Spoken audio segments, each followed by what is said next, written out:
Like little niggas out, big niggas out. I knock all that shit, nigga. They touching that ground, nigga. When I hit them, they touching that floor. Don't ask me about Crawford, because that motherfucker ain't in my division.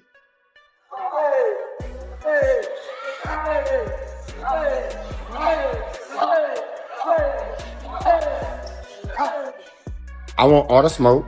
I want smoke with Crawford. There's no other fight out there in the boxing world for Crawford to make. Jermell Charlo has finally broken his silence, and he's done so by calling out the one man who publicly humiliated him, Terence Crawford. In an unfiltered live video, Charlo directly challenged the pound-for-pound king, who labeled him a fake. This isn't just another call-out in boxing. It's the boiling point of a deeply personal feud built on years of public embarrassment, ringside mockery, and shocking accusations of betrayal. Charlo is now ready to settle the score and prove who he truly is once and for all. I don't know what's happening with the boxing world.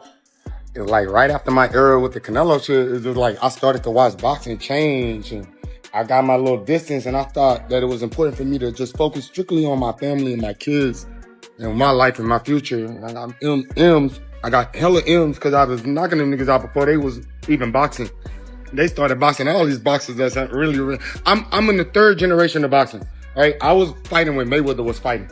I was fighting when De La Hoya was fighting. I fought on Bernard Hopkins on the card. Throw me some motherfucking hearts, because half of you niggas ain't never did that. Even if you listening. Y'all gotta remember that. I fought when my coach Juan Guzman fought. Yeah. I fought on his undercard. Yeah. Come on, man. I remember. I come from a different era in boxing. Jermell Charlo has once again mentioned Terence Crawford by name. In his latest public statement, Charlo called for a fight with the man many consider the pound-for-pound king. What stood out wasn't the call-out itself, but the tone. Charlo sounded almost respectful, saying it would be an honor to share the ring with Crawford. He even went further, openly admitting that Crawford accomplished something he didn't, a direct and humble reference to Crawford's legendary undisputed runs. I want smoke with Crawford. I want all the smoke. Give me the best shit.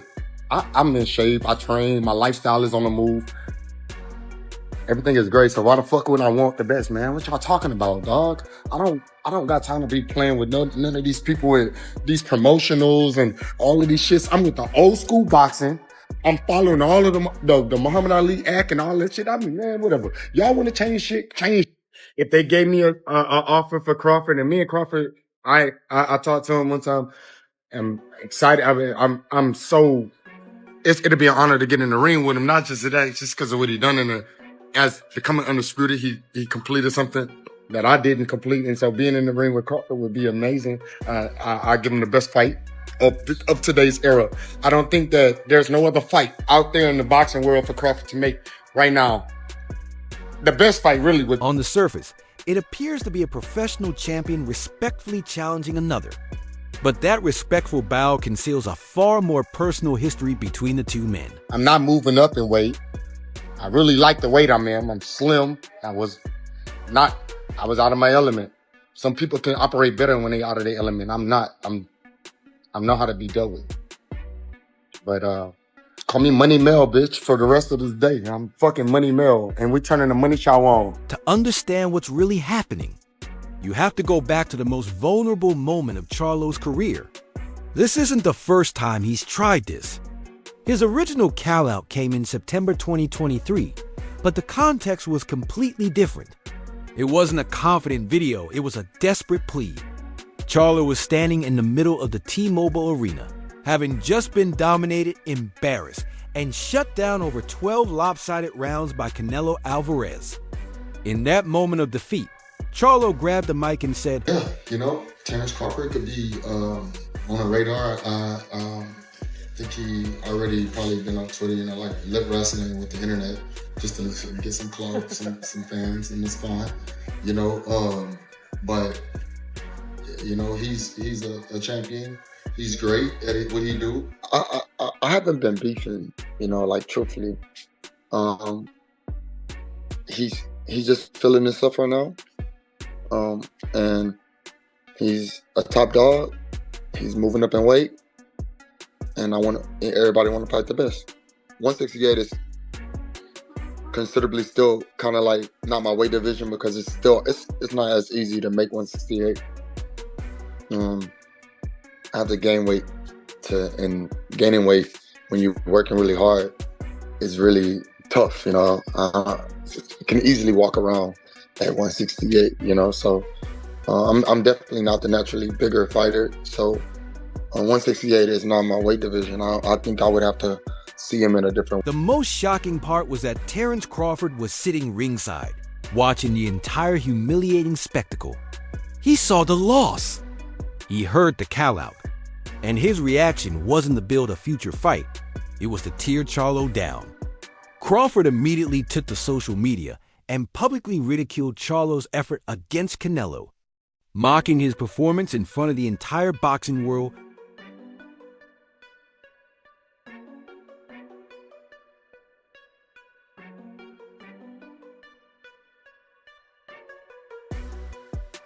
Crawford's disdain for Charlo isn't just professional, it's personal. When an interviewer later asked him directly, "I feel like you don't like Jermell," his response was immediate and ice cold. "I don't." He didn't hesitate. Crawford then revealed the core of the issue by attacking Charlo's character, claiming he's a fake individual whose entire persona is an act. He said Charlo does things purely for attention, suggesting aloud, brash image the public sees is nothing more than a carefully crafted performance. Jermell, would you say I'm done after that? Of course, 100%. What's the thing about Jermell? Oh, I feel like you don't like Jermell. And if I don't. You got respect for the Earl. So if you did Earl like that, god damn. I don't like Jermell for the simple fact that I feel he's a fake individual. I feel Earl is real. I feel he's genuine. I feel like he stand on 10 toes on everything that he say or do. I feel like Jermell is just one of those guys that do a lot for attention. I was cool with Jermell and Jamal and their older brother prior to me moving up in weight. You know, I got messages with he hit me up asking me he gonna pull up in Omaha, and we talking about cars, we talking about all different type of stuff. Once, you know, I moved up in the division, and I understand that they stablemates. He trained with Arrow Coach, and they've been knowing each other for a long time. For him to start bashing me and talking bad about me and saying I'm gonna get knocked out, and, you know, going out his way to say little slick about me, I was just like, man. So how did Jermell Charlo respond to being labeled a fake by the pound-for-pound king? With one of the strangest deflections in the sport. When confronted with Crawford's comments, Charlo played dumb, claiming he didn't know what people were talking about and that he doesn't pay attention to blogs or interviews. He brushed it off, saying he had no problem with Terence Crawford and that they were cool, adding that he didn't know what Crawford's issue with him was. But then the mask slipped. The confusion quickly turned to arrogance as Charlo dismissed Crawford, saying he's a superstar on a completely different island, questioning why he should worry about a fighter not even in his weight division, and ending by insisting he wasn't trying to beef with anyone. His shit in 154. How y'all want him to fight me? I'm telling you, I'm trying to become undisputed right now. How are we talking about somebody that ain't even fought in the division?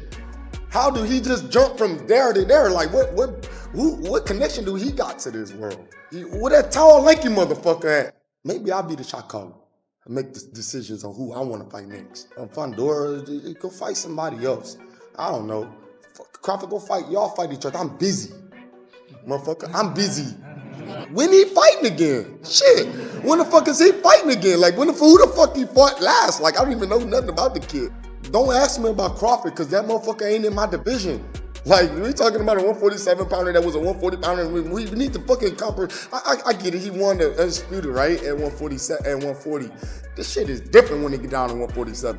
147, 154, 160, 68. This shit is different. What is the thing with you and Terence Crawford?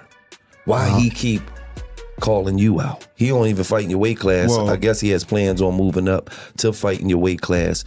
But what is it? Is it personal? Is it because it seemed like it's something personal, like he trying to fight everybody in y'all camp? Right, and that's cool. I think that Terence Crawford could be on the marketing point. He could be using it that way because, you know, like But that denial only added fuel to the fire because Crawford had already made the issue clear. The most shocking part of this feud is that it wasn't always this way, which makes Charlo's "I don't know what his problem is" comment feel disingenuous. According to Crawford, this hostility stems from what he sees as a deep personal betrayal. He revealed that he used to be cool with both Jermell and his twin brother Jermell. They were friendly and stayed in contact. The turning point, Crawford says, was his own success. He claims that once he moved up in weight and became a direct rival to the Charlos and their stablemate Errol Spence, Charlo's attitude completely changed. The friendly relationship disappeared, and Crawford alleges Charlo began bashing him, talking behind his back, and making slick comments. Crawford saw it as a lame move, the behavior of a fake friend who was never real to begin with. That's true, or both of them. Yeah, man. Is that still real? He's a groupie. You know what I mean? Like, Talking shit, bud. I just feel like ever since I moved, and they was cool. You know what I mean? I'm still cool with Jermell. Jermell's still cool people, but Jermell, like, dude, just like weird. Like, he always angry. He always yelling. He always, you know, doing something off the wall, psycho type stuff. But what is it between y'all two? How did that happen? That's what I'm about to tell you. Okay. You know, when I moved up in weight, and soon as I called out Spence and my name was being involved in Spence, he act like that was his fiance or something. You know, he felt as if Earl couldn't speak for himself. He was, Earl Spence to do this, Earl Spence to do that, and you too little, and lions. And to twist the knife further, Crawford used his greatest rival to highlight Charlo's biggest flaw. In the same breath that he called Jermell fake, Crawford praised Errol Spence Jr., the man he shared a brutal and historic fight with. He called Spence real and genuine. Think about that. He showed more respect for a man he battled in the ring than for someone he used to be friends with. I'm not in competition with the Terence Crawford ring walk. I know that's what everybody's trying to get the answer to. Them came out with Miss Eminem. That was some bad shit. Like, I ain't gonna front. That's some cool shit. And it's gonna be hard to beat that. He win. That's not my world. We don't get paid for that anyways. But I almost had like Lil Wayne or something. I had some people I've been in contact with. So we shall see. Crawford can stop anybody. I'm not saying he can't. He's going to, but he can't. This comparison was a deliberate insult, meant to single out Jermell as the fake element in their former friendship. Crawford's point was clear. Even in battle, there's honor with men like Spence, but with Charlo, there is only deceit. The stakes of this real versus fake narrative are enormous, and the entire boxing world is watching. Jermell Charlo, he calls out Terence Crawford. I want all the smoke. I want smoke with Crawford. There's no other fight out there in the boxing world for Crawford to make right now. I remember after Jermell Charlo took on Saul Canelo Alvarez, before Terence Crawford did the magnificent beat Saul Canelo Alvarez, right after that, Terence Crawford, he showed his disinterest in fighting Jermell Charlo. But now Jermell Charlo is saying, yo, give me Bud, you know, he deserves it. But my thing is this, Jermell's been out for like 2 years. I think it'd be something that everybody would be salivating over. They would want the fight, but they would definitely want the fight if Jermell comes back and he knocks somebody completely out. He knocks somebody completely out nasty style, then whatever he has to say on the mic calling out Bud Crawford, people will start saying, Bud Crawford, where you at? And if Bud Crawford doesn't take the challenge, people love to jump on Doc around a pizza. Unbelievable, man, this Jermell Charlo. I can't believe he's even asking for a fight like that. This is a man who fought, you know, his last fight was Saul Canelo Alvarez was in 2023, and now it's 2025, October 2025, and he's calling out Terence Crawford, the biggest name in boxing. Why should you get... In a recent interview, analyst Greg Hackett warned that Charlo is in a do-or-die situation. He explained the fight is so intriguing because of Charlo's lackluster performance against Canelo. Hackett's warning was harsh. Charlo cannot look bad again. If he gets outclassed by Bud after being embarrassed by Canelo, the boxing world will write him off as a fraud, proving he really isn't what he claims to be. Get turkey money. Turkey money, hey man, where the turkey money at? What time the turkey money? Fucking money is money. Nigga, I don't give a fuck who giving it. I'm not here to fight for y'all. Like, what y'all want me to do and shit. Like, nigga, I'm doing me. Got my career. Fought 38 times. Got wins and losses and knocked a lot of motherfuckers out. And I'm the Kobe Bryant. You heard it. Y'all see it? Of boxing and where I'm at. So what y'all mean? Man, for the mega fight with you and Crawford for 150. If we can make it at that weight division, I mean, whatever weight division I'm at, if wherever we still boxing at the same time, let's do it. I'm down to fight any one of these motherfuckers. I ain't here for the money. I'm here to win. You know what I'm saying? Straight up, the money already here, and I got it already, and it's gonna come. Mo gonna come, but why would I get in the ring over, an injury? You know. This fight isn't just for a paycheck. It's to save Charlo's entire legacy. The bad blood adds even more intensity, with Hackett recalling the moment Bud, while beating Spence, looked at Charlo and screamed, "You're next."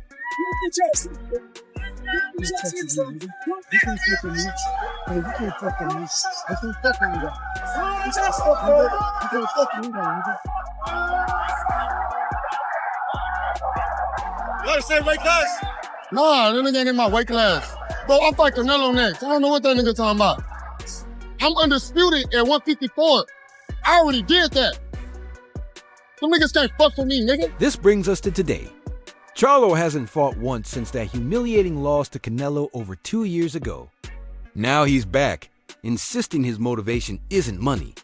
He says, "I ain't here for the money. The money's already here." He claims he's here to win. I don't even want to see, only interested in fights that make sense and make money. And the fights that make sense and make money. Virgil, great fighter. Virgil could fight. Earl, De La Hoya, them got such a stud with them, this and that. I see he had some injuries and came back and health issues and this and that. And Virgil, he can go a long way. He got a tough fight with Lubin. Yeah, Lubin ain't no hoe. It's just that I'm a legend, legendary.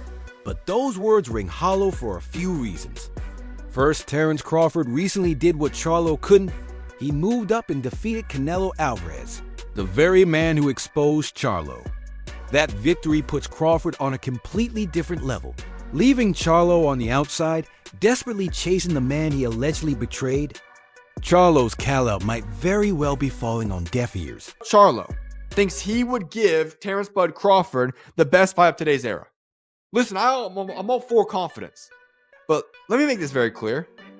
Jermell Charlo and Terence Bud Crawford would not go over really well. Sure, the build-up process would be funny. Sure, it might be entertaining, but Terence Bud Crawford will put a whooping on Jermell Charlo. It's not just about whether Crawford wants to entertain the man he's called fake. It's about whether Charlo is even the best or most dangerous opponent. His biggest weapon is, I think, everything. He can hit, he can take a punch, he can move too. He's tall. I think he have everything. But I'm used to. Crawford has a lineup of fighters waiting for him. To make matters worse for Charlo, influential promoters like Eddie Hearn have already cast public doubt on him. Hearn has suggested that fighters like Charlo don't truly want the challenge. They just price themselves out and are mainly chasing one last payday. The fight, I just don't believe he'll take it. I mean, these guys, they just price themselves out straight away. And they go, "Oh, no, it's just my worth." It's not your worth, mate. I know the numbers, and if you want the fight, and listen, you'll be very well paid. But if you actually want the fight rather than want a payday, let's talk. This is far more than a simple call-out. It's a desperate clash between two opposing philosophies.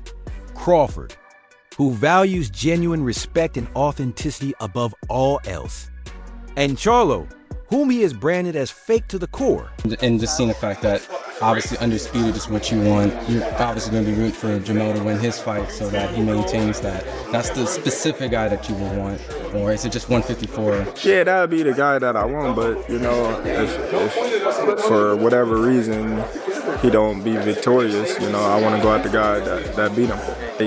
When you look at all the great fighters, they was getting called out by everybody from different weight classes, so it's nothing, that I'm not surprised about. Is Charlo's new respectful challenge a genuine warrior's call, showing he's humbled and ready for a real war?